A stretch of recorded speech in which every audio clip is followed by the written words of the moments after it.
Well, hello and welcome to the Spirit Safe. My name's Rob. Thank you very much indeed for joining me.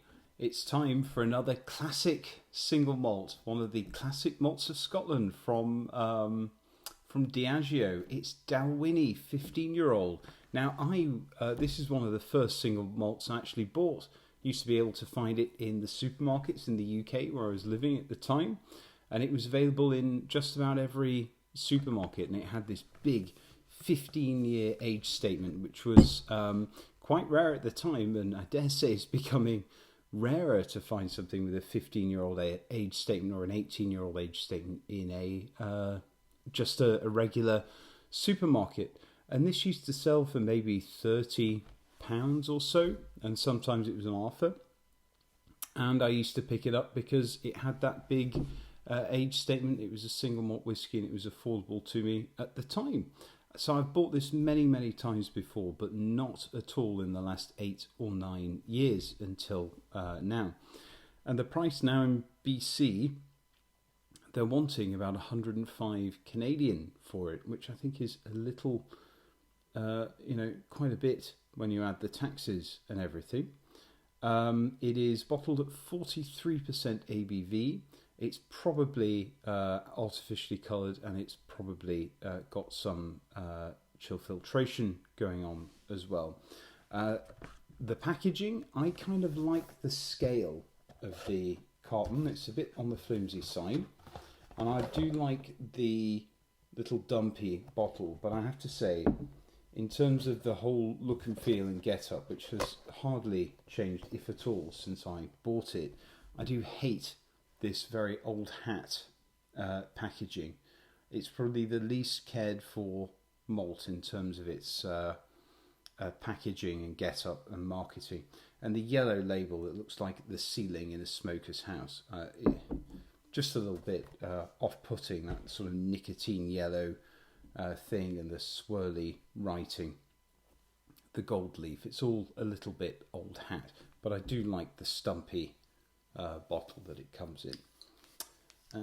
What did I want to say? Oh, tight cork. Reassuring cork pop there.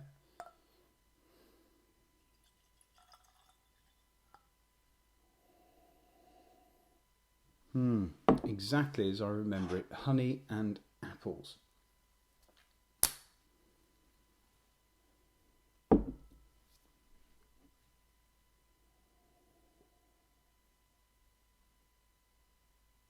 Yes, very, very honeyed malt. Quite a heavy spirit.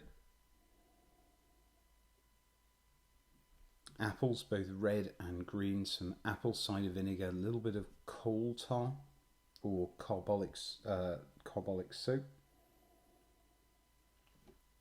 Mixed stewed fruit, maybe some berries, maybe some apples and rhubarb. What a maltiness. Good squeeze of lemon juice and lime, some heather. Rather a lot of heather. So honey and heather is kind of the signature of the nose on this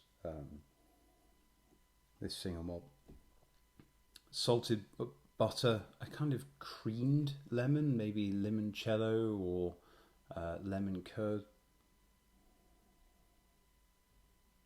And there are some caramels, toffees, a little bit of fudge, not thick, sweet fudge, maybe Werther's Original type caramels. Boiled sweets. And there's some rosewater, sort of Turkish delight, elderflower, nice pleasant oak, oranges, lavender.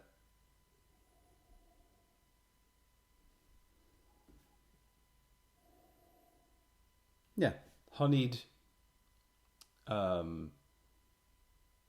heather, apples. A twist of citrus is the sort of the main thrust of the nose.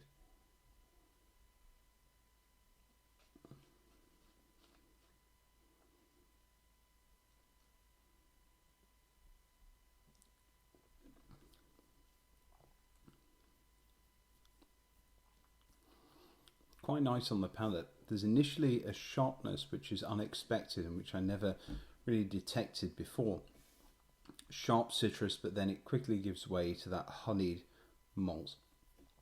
All of those caramels, the barley sugars. Then a little bit of a more lively citrus, some sherbet lemons, apple and honey. And it's a lot of honey. It is a honeyed malt. Sweet and sour, a little bit of tropical fruit, maybe a little bit of smoke towards the end, barrel char or smoked meat.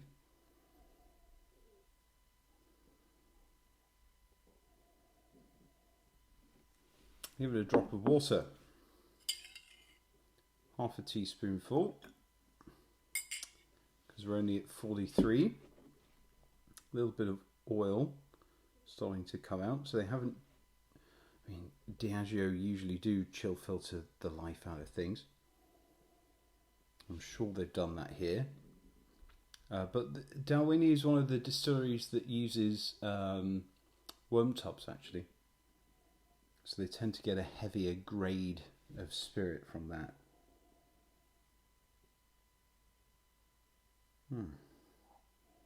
A bit more citrus, preserved orange peel, citronella, grapefruit. Some tobacco there, menthol, cherry menthol, Murray mint, still very, still a lot of lavender and a lot of heather on the nose.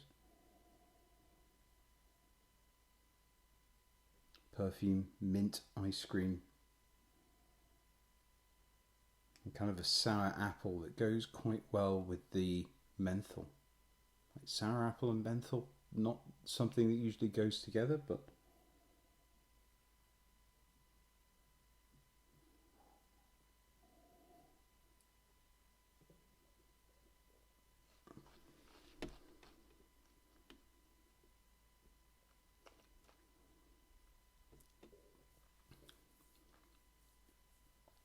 and with water, the mouthfeel is still very honeyed. It still retained that brown sugar element to it. There's some mint going on there, a sort of a more sharp honey. Been a bit more assertive on the oak edge. Dark chocolate, brown sugar, Murray mint.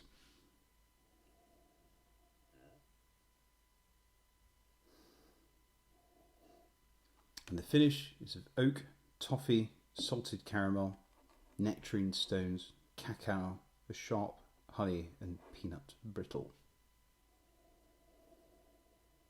So this is something that would be excellent if you could just pick it up at the supermarket for £30. But at 105 Canadian, I think it's plus tax, I think it's a little bit too expensive now.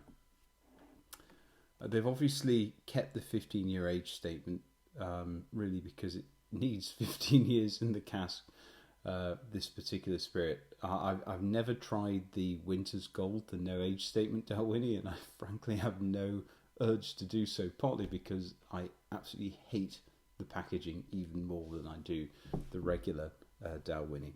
But it's a trip down memory lane for me, coming back to this with a lot more experience. I can see the things about Dalwhinnie that I really liked, and I'm also starting to see its limitations as well. So it's very interesting for me to return to this, probably 10 years or so since I've last had a bottle. But it's a well-made malt. It's just unfortunate that that they're not bottling it as a higher strength and really treating the brand with a bit more respect. Anyway, I hope you've enjoyed this review, and I hope to see you again soon. We'll probably have a whiskey next time from a very unusual country, so be sure to stay tuned for that. Anyway, hope to see you again soon. Cheers, goodbye.